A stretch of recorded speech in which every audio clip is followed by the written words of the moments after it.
कथा का श्रवण करने से बहुत पुण्य प्राप्त होता है। तो आइए आपको कथा श्रवण करवाते हुए प्रथम अध्याय। व्यास जी ने कहा, एक समय नैमिषारण्य तीर्थ में शौनक आदि 88,000 ऋषियों ने पुराण वेता श्री सूत जी से पूछा, हे सूत जी, इस कलयुग में वेद विद्या नहीं मनुष्य को प्रभु भक्ति किस प्रकार मिलेगी तथा उनका उद्धार कैसे होगा?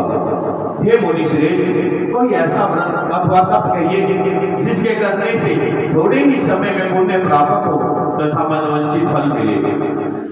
ऐसी कथा सुनने की हमारी प्रबल इच्छा है। सर्वशास्त्र ज्ञाता श्री सूत जी ने कहा, हे वैष्णव, मैं पूजे आप सब ने प्राणियों के हित की बात पूछी है। अब मैं उस श्रेष्ठ व्रत को आप लोगों से कहूंगा जिसे नारद जी ने श्री लक्ष्मी नारायण भगवान से पूछा था और श्री लक्ष्मीपति ने मुनि श्रेष्ठ नारद जी को बताया था। यह कथा ध्यान से सुने। एक समय में योगीराज नारद दूसरों के हित की इच्छा से सभी लोगों में घूमते हुए मृत्यु लोक में पहुंचे। यहाँ अनेक योनियों में जन्मे प्राय सभी मनुष्यों को अपने कर्मों के अनुसार अनेक दुखों से पीड़ित देखकर उन्होंने विचार किया कि इस यत्न के करने से निश्चित ही प्राणियों के दुखों का नाश हो सकेगा। ऐसा मन में विचार कर श्री नारद विष्णु लोक के वहां श्वेत वर्ण और 4 भुजाओं वाले देवों के इस भगवान नारायण को, जिनके हाथों में चक्र गदा और पद्म थे तथा वरमाला पहने हुए थे, देखकर स्तुति करने लगे। नारद जी ने कहा, हे भगवान, आप अत्यंत शक्ति से संपन्न है, मन तथा वाणी भी आपको नहीं पा सकती। आपका आदि मध्य अंत भी नहीं है। आप निर्गुण सब लोग सृष्टि के कारण भक्तों के दुखों को नष्ट करने वाले हो। आपको मेरा नमस्कार है। नारद जी से इस प्रकार की स्तुति सुनकर विष्णु भगवान बोले, हे मुनि श्रेष्ठ, आपके मन में क्या है? आपका किस काम के लिए यहाँ आगमन हुआ है? निसंकोच कहे। तब नारद मुनि ने कहा, मृत्यु लोक में सब मनुष्य जो अनेक योनियों में पैदा हुए हैं, अपने अपने कर्मों द्वारा अनेक प्रकार के दुखों से दुखी हो रहे हैं। हे नाथ, यदि आप मुझ पर दया रखते हैं तो बताइए, क्यों मनुष्यों के सब लोग थोड़े ही प्रयत्न से कैसे दूर हो सकते हैं? श्री विष्णु भगवान ने कहा, हे नारद, मनुष्यों की भलाई के लिए तुमने यह बहुत अच्छा प्रश्न किया है।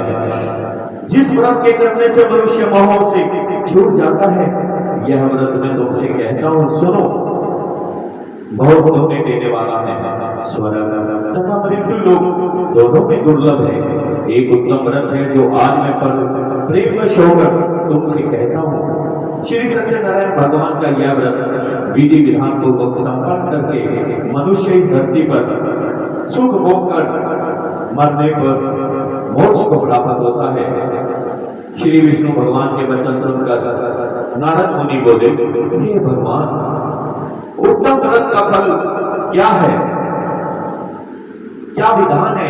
इससे पूर्व किसने यह व्रत किया और किस दिन यह व्रत करना चाहिए? कृपया मुझे विस्तार से बताएं। श्री विष्णु भगवान ने कहा, हे नारद, दुख शोक आदि दूर करने वाला यह व्रत सब स्थानों पर विजयी करने वाला है।